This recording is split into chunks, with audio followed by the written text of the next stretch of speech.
Hello and welcome to the RTS Q&A for the outstanding thriller, The Girl Before, produced by 42 for the BBC and HBO Max. Join us as we delve deeper into the making of the show and how the series has tackled several sensitive themes with care and dignity. I'm Claire Bueno, your moderator today, and it's my pleasure to welcome not only the star of the show, but its associate producer, Gugu MbathaRaw, and its wonderful director, Lisa Brühlmann. Ladies, thank you very much for joining us today and coming in and speaking to us about the show. Now, I've had the pleasure of binging it myself, and when I was watching it, it's so sort of chilling, and I've never really seen anything like that before. So I wondered whether its uniqueness was very much a selling point for you guys to get involved. If I can speak to Gugu first. Yeah, I mean, for me, this is my first psychological thriller, and I think when I first read the first 2 episodes, it really drew me in, and I knew that it was based on J.P. Delaney's best-selling novel, you know, so I knew that it was going to be a page turner.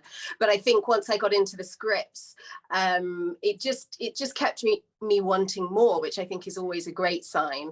And as I say, a departure for me to do this kind of genre. I love everything psychological. I love watching psychological thrillers, but the chance to be in one was really exciting. And obviously the chance to work with Lisa as well. You know, once I got to hear her vision for the show, it made me even more excited to be a part of it. And Lisa, what had attracted you to the script in the first place? Yeah, I came on board on the basis of the book, so the script wasn't ready yet. And yeah, I read the book. It was a page turner, and it drew me in. And their visuals came to my mind. It was very atmospherically written, and I knew I want to be part of this and direct this. Yeah. And I think one of the selling points as well is that you've got 2 female characters driving the plot. Was that something as well that was important and attractive to you? Yes, of course. I mean, I actually only direct female-driven stories, so this had to be, yeah, this was the case. So otherwise, I wouldn't have thought so. Definitely for me too. I mean, it's very rare that I get a chance to be sent a script with 2 female leads. I think, you know, that are equally emotionally, you know, deep and nuanced. And I think that was a real standout for me, you know, seeing Emma and Jane in this. I just felt like they were both such interesting characters and such distinct personalities, and I loved that it went back and forth in time. I just thought that was really a fascinating device. And I think what's great as well with this kind of adapting a book from you know, from a book into a screenplay, and for TV in particular, is that we're allowed to spend much more time with the characters and the whole kind of evolution of the story. Is it quite an exciting time for you to be, you know, coming back into TV, really? If I can direct that at Gugu. Yeah, I mean, for me, you know, I read this while I was filming Loki, a Marvel show, you know, which is a whole different kind of beast. And I think what drew me into this was the nuances of the characters. And I feel like every single character in this, you know, not just Jane and Emma, Edward and Simon, you know, everybody has their own journey and their own issues that they're wrestling with, and their own pasts that they're wrestling with. And for me, I think, you know, having done film, having done, you know, episodes of you know, more recurring series, to be able to do a limited series like this, it almost feels like an extended film, I think, because you do get to spend so much time with the characters. And also, you know, the gift of having so often in episodic television, you have different directors, or a director comes on for 1 or 2 episodes and then they're gone, and the joy of this was that we had Lisa for the whole thing, you know, so it was like a film in that way, because it was all one director's vision, and it wasn't, you know, as can sometimes be the case, where you have maybe the director that does the pilot and then everybody else is sort of trying to imitate that sort of style. You know, this was Lisa through and through, you know, and that was really an attractive, you know, part of the process as well, to know that you were going to have one director's vision. And Lisa, that the J.P. Delaney, I believe his book was more of a thriller as opposed to a character-driven piece, and this is very much a character-driven drama. So was that attractive to you as well, to be able to take the story into a much deeper level character-wise? Yeah, yes, of course. I mean, this also happened together with him, with J.P. Delaney. He was also part of this process, that we just wanted to look even closer at the psychology of all the characters, the male ones, but also the female ones, and also really look to juxtapose these two lives and lifetimes, and what is it that connects these two women. And yeah, there we took a bit a closer look than in the book. Yeah. And we're going to have a quick look at the clip. We're going to play the scene where Jane and Edward meet for the first time in the interview. Did you win? Please. Win what? That argument. Oh, that was nothing. Our former partner. We had different approaches. He wasn't a minimalist. I don't actually think of myself as a minimalist. When you relentlessly eradicate everything unnecessary or imperfect, it's surprising how little is left. My houses make demands of people, Jane. Peter, my technology partner, talks about something called UX, user experience. The housekeeper system gathers data from whoever lives at 1 Foregate Street to improve the user experience in real time. What sort of data? What spaces you use most, the temperature the shower's set at, that kind of thing. And some more psychological. That strange questionnaire I had to fill in. Once we have a baseline, we redo it from time to time to see how the answers are changing. It's almost nothing Google or Facebook wouldn't know about you. I don't think Facebook follows me into the shower. So what struck me when I saw the clip is that I feel that Edward has kind of met his match. These two are very, very strong characters. Is that what you both felt, really? Lisa, if I can put that to you first. Yes, I mean, this scene has so much subtext, that this scene is all about subtext, and the two characters meeting each other for the first time, and they're flirting, but they're also in a kind of competition. We called the scene a mating dance, that it's like it's back and forth. They're both, we see that they're both very intelligent, they're both witty. She challenges him a lot. So we feel that Jane is very smart, very intelligent, very strong character, and he's taken by her, not only by her beauty, but also who she is and how she challenges him. Yeah. Just the way that you know, I have to say, what's beautiful about your performance, Gugu, is your deportment, the way that you're holding yourself, the way you're sat in the seat. You know, you're a woman that means business. Yeah, well, I mean, I really agree with Lisa. I feel like that it's a very different relationship, Emma and Edward, and Jane and Edward. And I think I was always keen to pull out those differences. And I think that, certainly speaking for Jane and Edward, it is a meeting of minds. It's like you said, intellectual sparring. And I think I was keen to show, even in Jane's physicality, she's a very contained character. She's trying to hold on to her emotional life. She's trying to press a lot down and everything that she's experienced. And I think that, that comes across in how she holds herself. She's a professional, ambitious woman, but she also knows how to hold herself together, even when inside she's probably falling apart. So it was fun to kind of work on that physically. And again, with the clothes, and our amazing costume designer, Charlie Jones, building Jane's wardrobe, which obviously is a woman who has money and and good taste. And I think certainly you know, Jane and Edward, you know, connect on taste and as well as, you know, their grief. But it was fun to be able to sort of use the clothes as a sort of armor and a status protection as well for Jane. Interesting, just continuing with the costume a minute. I felt that some of the costumes were almost architectural as well. The cut and which I have to say the costumes were outstanding, and but yeah, I felt there was something quite architectural about, you know, the design of the clothes, that particularly obviously what Jane was wearing. And with regard, I mean, we have to talk about David Oyelowo in this scene as well, because you really need an outstanding actor to, you know, as your scene partner, Gugu, as well. Just the nuance of his performance, you know, the blink of an eye, he just says so much with so little, doesn't he? That stillness that he has. Lisa, can you tell me a little bit more about what it was like working with him? It could probably be quite intimidating, you know.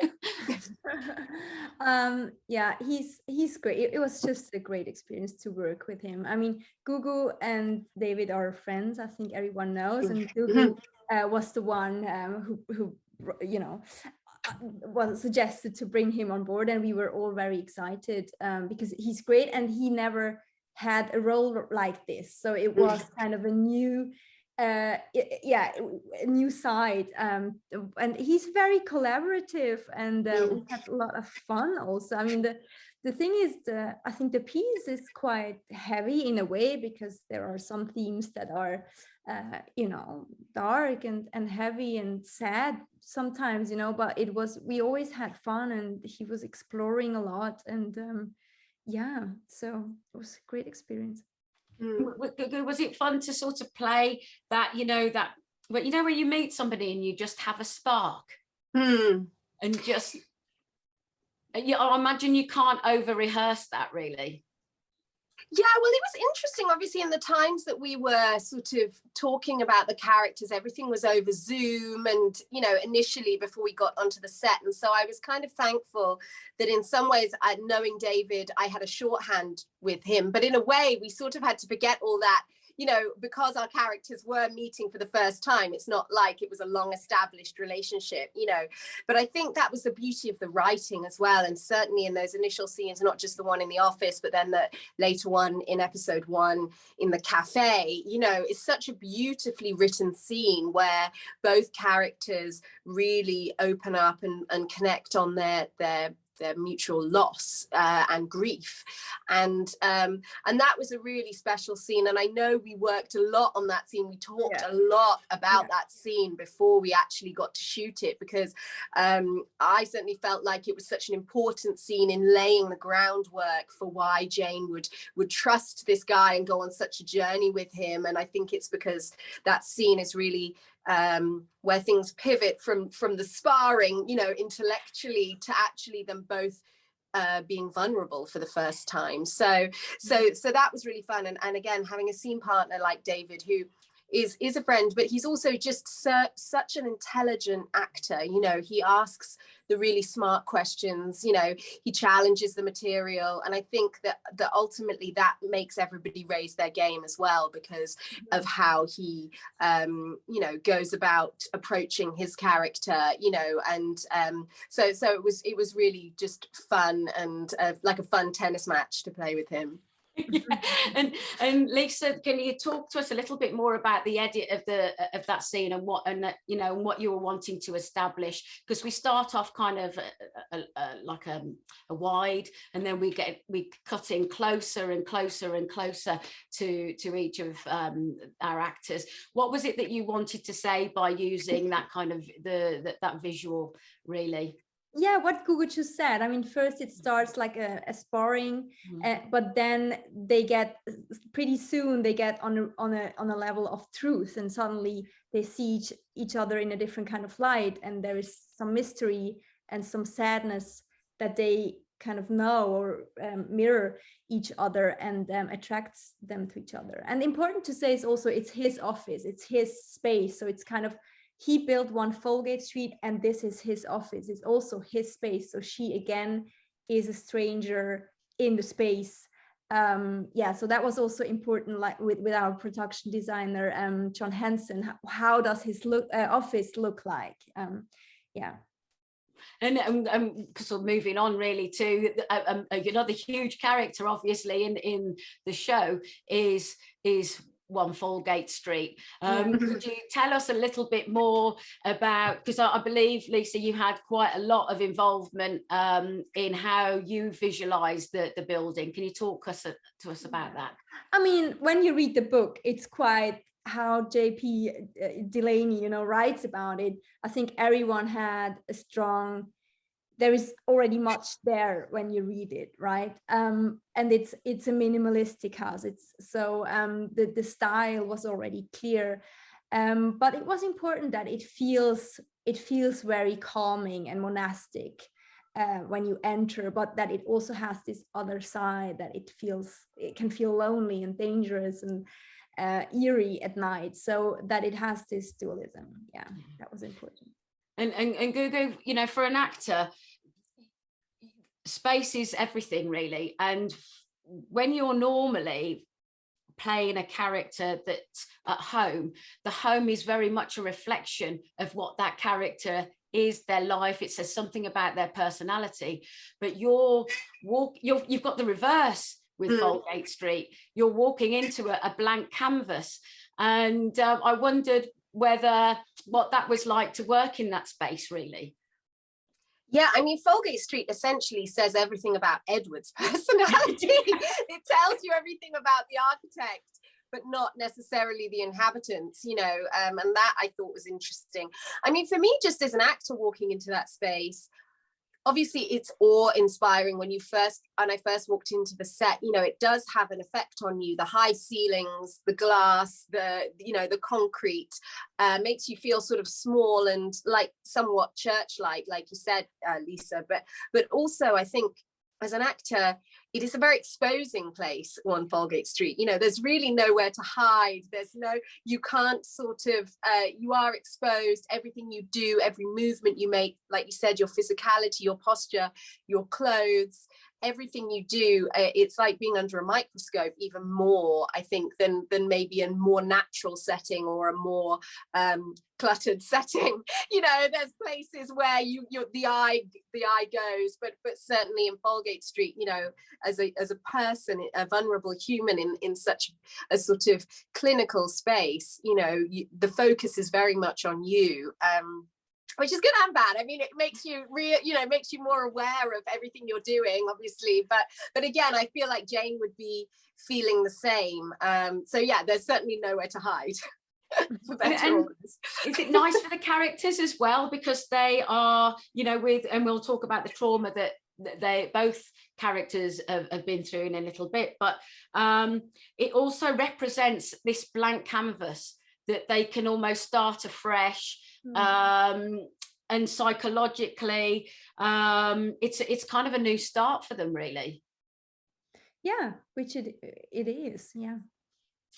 And with regards to the kind of the building of the set, because mood and atmosphere is integral to not only the building of the tension, but just the whole aesthetic of the film, how was it how do you, when you're working with the set designers, how do you work with, you know, lighting and, you know, with your DOP to create enough space that you can work within it, but also it's intimate enough, and because it's almost claustrophobic as well?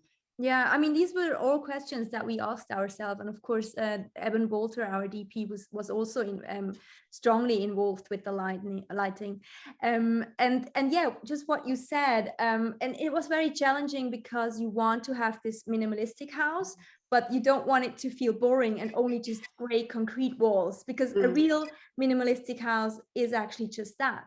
And it's not very visual, and it's not very, you get bored.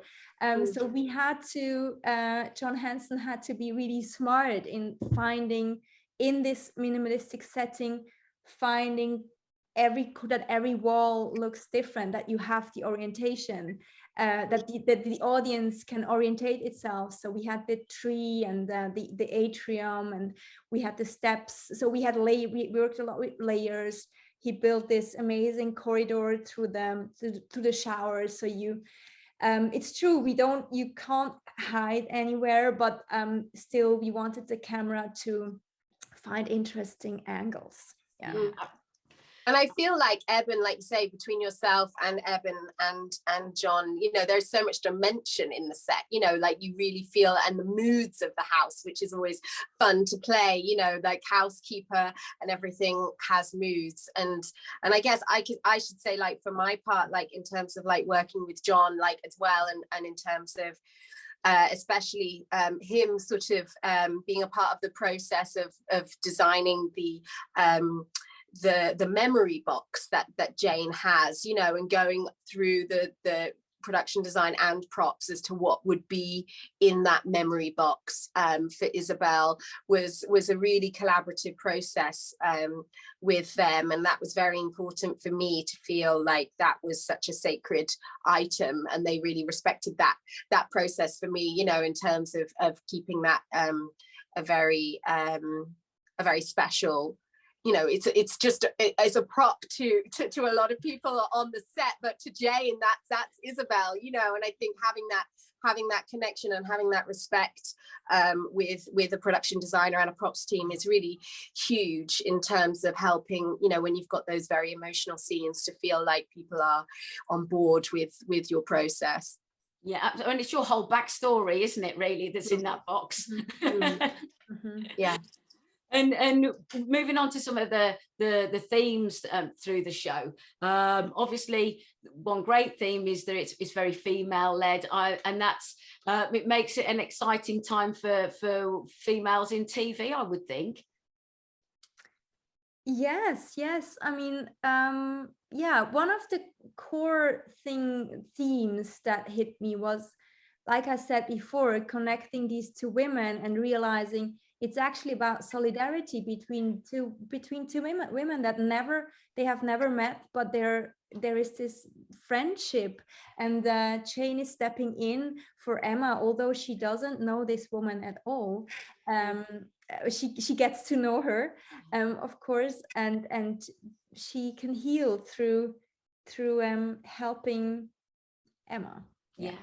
Absolutely. Yeah, it's beautiful, that, and the connection, like you say, that we have, and the layers that you added, Lisa, you know, in terms of, you know, the crystal and finding those elements of Emma in the house, and just an almost spiritual connection, you know, or a big sisterly connection. I think that Jane definitely has to Emma, which you know, in terms of as I say, taking on her cause, and obviously a lot of it is to do with her own healing process as well, that Emma becomes almost a replacement for Isabel, that, you know, she couldn't save Isabel necessarily, but that she can at least fight for justice for Emma, you know, and that becomes you know, sort of almost like a replacement, you know, for her in her healing as well.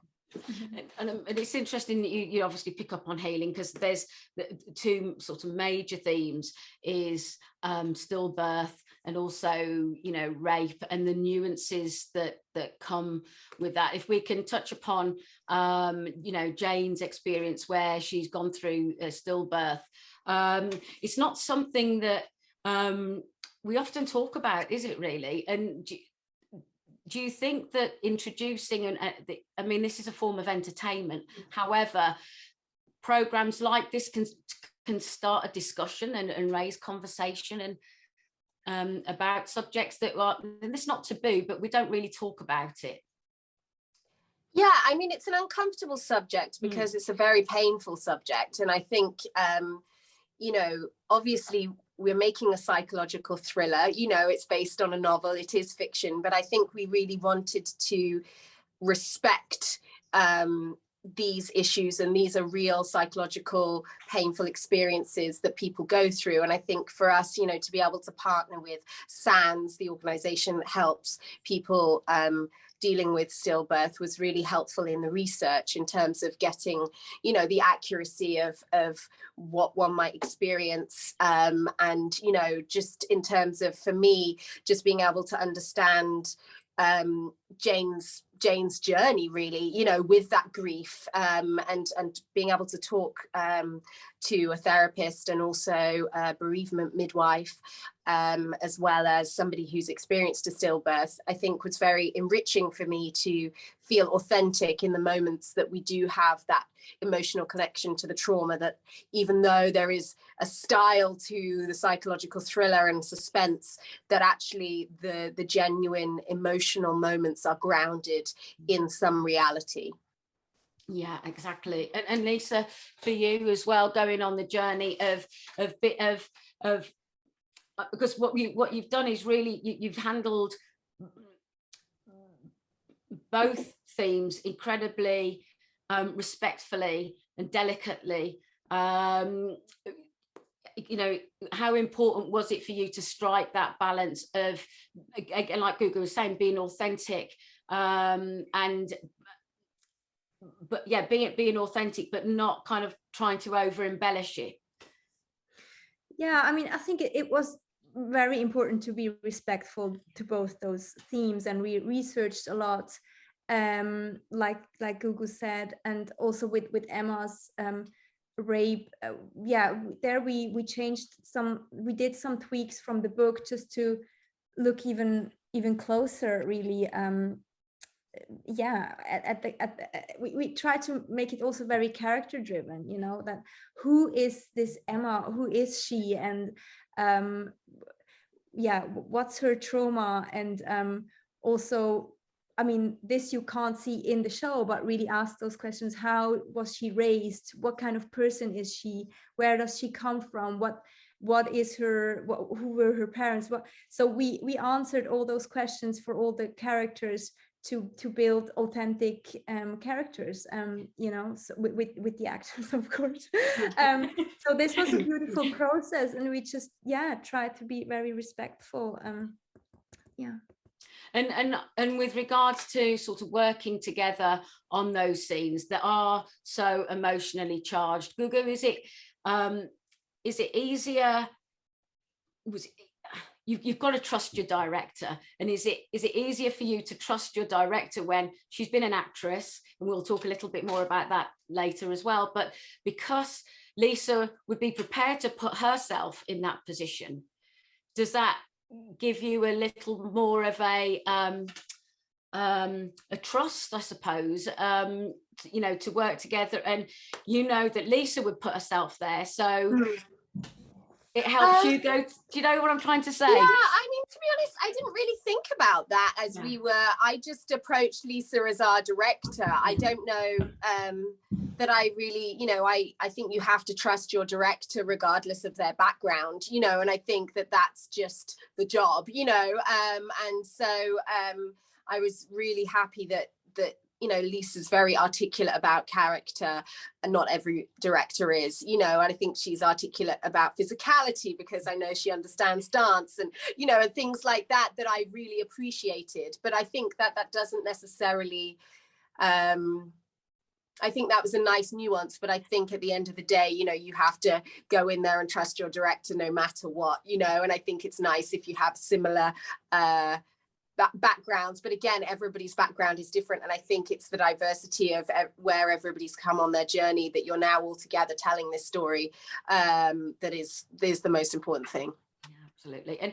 And Lisa, are you mindful? I mean, I'm not sure if you're, you know, like a David Fincher who likes to do about 1,000 takes, or you know, you're much more sort of economic in that respect. Were you mindful as well for those emotionally charged scenes, you know, to be more economic with how many takes that you want, you know, and just, you know, give your actors a bit of a break? Yes, I mean, it's I mean, I just try to have enough time if we have an emotional scene, that there is no rush at that time. And and I mean, these were all professional actors, so they you know, so I mean, they're used to what they're doing, and I think there are other scenes where you might have made 1,000 takes, Gugu, like, yeah, where it's more technical. And in these scenes, indeed, you try to be a bit economical, but still you need to get what you need to get. And I think everybody. Yeah. Well, I think one thing that I love that Lisa was really open to exploring is, you know, being able to use music in scenes sometimes, even if it didn't end up in the film, you know, to be able to have us have music on set that would help us prepare. Certainly, I know I asked for that a couple of times. And I think sometimes, you know, obviously you can listen on your headphones, but I think there is a different focus when the music is playing on the set. I think even the crew, you know, everybody feels the energy of whatever that is. And sometimes that can be helpful. Not everybody is open to that. And I was grateful that Lisa was open to exploring that as an exercise. So you got the gatekeeper working then. Say again? You got the gatekeeper working. I don't know what that means. The gatekeeper, that's the program, the Alexa program. Oh, housekeeper, beg your pardon. Sorry, I'd written that down wrong. Gatekeeper. I'm sorry. Housekeeper, yeah, sorry. Yeah. I'd written it down wrong in my notes. I'm with you. Yeah, it was kind of like housekeeper for real a couple of times.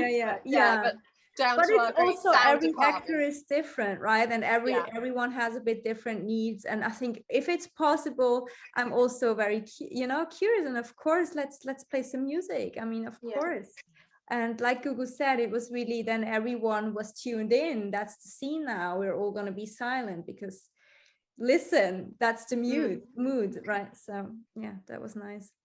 And control is another theme within the show, whether, you know, it's the Simon character, you know, taking control effectively, but it's also it's in all characters. It's exactly, sure, big time. But also the women, they want to take control over their lives, over their destiny. Also Emma, and I think especially Emma, it's so beautiful that she actually, although I mean she has a sad ending, but I think still there is hope because she can take control of her life. Yeah, absolutely. And Jane, of course. And Jane, of course, yeah, and Jane definitely. And talking about taking control, you are now on board as an associate producer. Can you tell us a little bit more about this kind of, you know, you're branching out now? Yeah, I mean, I've been so grateful to Lisa and 42, you know, Eleanor and Rory at 42, our producers, that really invited me to the table, you know, the Zoom room table of the discussions. And, you know, I'm very much learning. This is definitely my first experience of being a part of those conversations. But I think what's lovely is that you realize you find your voice in a different arena, you know. And I think as an actor, I'm learning a lot from other producers, and just being a part of those conversations, being able to give notes on the script, you know, from my character's perspective, from my actor perspective, which is always emotional, you know. And there will be maybe other people will come from different perspectives that are more logical or plot driven, or, you know, but I think every perspective is valid. And I think very much that this story we see through Jane, you know, right through till the end. And so for me, it's been amazing to be able to be welcomed into, you know, producer school, as I feel like it has been for me this last year, you know, being on board and really learning, you know, alongside the acting, which is a full-time job in itself, but being able to look at a project, you know, more holistically. I think when you're an actor, you're very focused on your character, and you still have to be focused on your character as an actor producer, but I think it's interesting to be able to, you know, spread my wings a little bit and use my brain in a different way. So yeah, I've really enjoyed the process so far, and I realize how much more I've got to learn.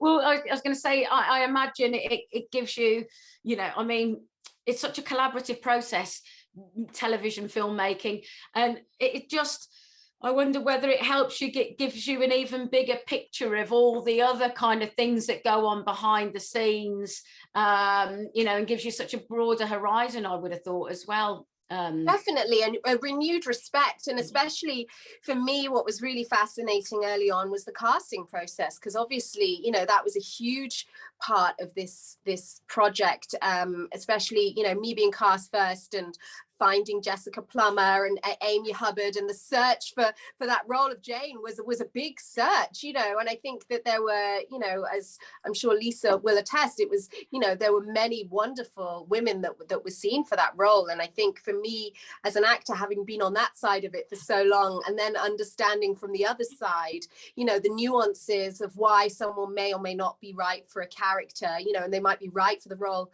in a vacuum, but when you've got the other characters cast, you know, the balance, the chemistry, you know, all of those things, it really gave me a new respect for casting and what an art that really is. Yeah, fantastic. And Lisa, I mentioned that you were an actor yourself, and you still do act, and you transitioned to directing. What was it that about directing that was it a case that you wanted to be in control of the story from beginning to end? What made you want to make that leap, really?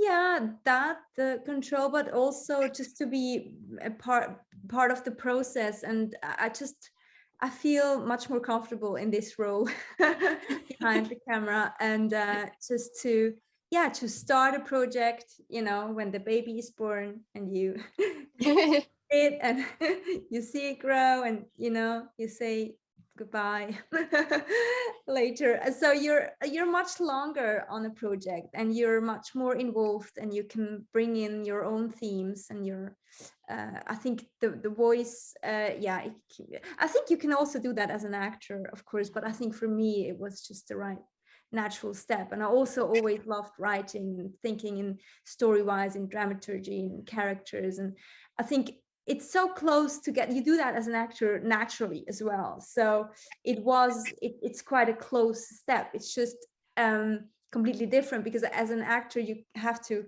let go of control, you have to trust, let go, and as a director you don't have to do that. Which for me is it's just a better thing to do. You're all with the last one left on set, the director. Yeah. And the other thing that is that runs through and it's almost the story's almost told in chapters through the questionnaire. Is that kind of how you saw it? I felt myself as you become more immersed in the show and you read the questions, you start to actually answer them yourself. Oh, that's good. That's good. Yeah. And I was like, would I do that? And I actually went online, JP Delaney's website, and he has actually got that questionnaire. Did you do those questionnaires yourself? Yeah, we did. I think we got them all printed out. We did it as Jane. Yeah. I mean, we did it with all the characters as their characters, and we changed the questions from the book. Because it's a different medium a bit, right? And it had to be even more punchy, less questions, but like the right ones at the right time. So we talked a lot about these questions. Yeah. And I think you're right, it's fun for the audience watching to really engage when those questions flash up on the screen. I think it sort of makes the audience really sort of get involved, you know, and wonder what they would do themselves, which is fun. Yeah, it really kind of it almost makes you question your own moral compass. Yeah. Because they are, you know, they do make you think those questions, definitely. Yeah. Mm. And what others would like to hear, but is it really your answer or not? Absolutely, yeah, absolutely. And Jessica Plummer, you touched on her. I mean, we have to commend her, because there's some really incredible, powerful moments that we see on screen, don't we? She was superb and great to act alongside. Well, I know you're not in the same scenes, but I know. I mean, that's the strange thing. We barely shared the screen. There were a couple of moments when we were on set at the same time, but we don't really have any full scenes together. But she's so fantastic, and you know, in watching the show and seeing her performance, you know, she just gives such a stunning performance. She's such a bright light, and she gives so much emotional depth to Emma. It's just incredible. She's so phenomenal. And I suppose as we start to kind of round things off, I just wanted to ask what you've taken away with you from being a part of the show, and, you know, have there been any kind of specific achievements or memories that you'll take away with you? If I can start with Lisa. Oh my God, I'm just proud of our whole team, of our great actors, and yeah, of the journey we went on. Yeah. So it's hard to think back. I mean, it was a tough shoot, you know, it was tough. It was in the pandemic, it was a cold studio. It wasn't easy, but there was the team spirit that was really beautiful, that I always felt like we're this family creating this together and pulling this through. Yeah. And yeah, I agree. It was the care, you know, everyone really cared. And I feel like you say, filming in Bristol in the pandemic, straight out of lockdown, during lockdowns, I mean, it was not the most comfortable filming period. And I'm really proud that the show has traveled, not just on the BBC, but also on HBO Max, and that people are able to see it in America, you know, and around the world. It's really exciting to be part of a British show that gets to be experienced, you know, more globally. So I'm really proud of that as well. Well, thank you ever so much for joining us today, and thank you to RTS for this lovely opportunity as well, for allowing me to interview you both. It's been a pleasure talking to you, and I really did genuinely enjoy the show. So long may the fun continue. Thank you for joining us. Thank you very much. Take care. Thank you. Bye. Bye.